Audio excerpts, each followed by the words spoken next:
Job ડિસ્ક્રિપ્શનનો મુખ્ય હેતુ શું છે? નોકરીની ફરજો અને જવાબદારીઓને સ્પષ્ટ કરવી. જોબ ડિસ્ક્રિપ્શન કોના આધાર પર તૈયાર થાય છે? Job analysis. જોબ ડિસ્ક્રિપ્શનમાં મુખ્યત્વે શું સામેલ છે? જોબ ટાઇટલ, ડ્યુટીઝ અને રિસ્પોન્સિબિલિટી. જોબ ડિસ્ક્રિપ્શન કોણે તૈયાર કરવું જોઈએ? એચઆર ડિપાર્ટમેન્ટ દ્વારા. જોબ ડિસ્ક્રિપ્શનમાં જોબ ટાઇટલ શું દર્શાવે છે? પદનું નામ.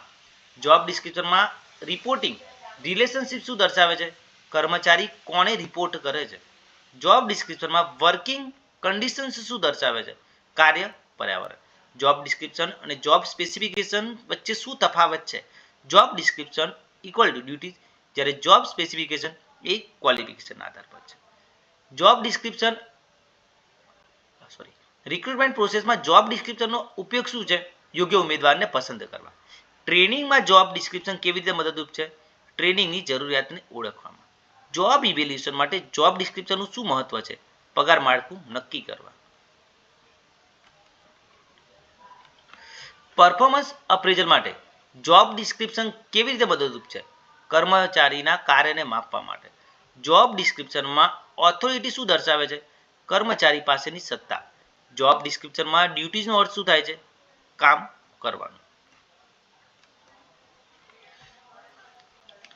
જોબ ડિસ્ક્રિપ્શનમાં રિસ્પોન્સિબિલિટીનો અર્થ શું થાય છે? કર્મચારીની જવાબદારી. જોબ ડિસ્ક્રિપ્શન તૈયાર કરવાની પદ્ધતિ કઈ છે? ઇન્ટરવ્યૂ, ક્વેશ્ચન્સ અને ઓબ્ઝર્વેશન. જોબ ડિસ્ક્રિપ્શનમાંથી શું પ્રાપ્ત થાય છે? કાર્યની સ્પષ્ટતા.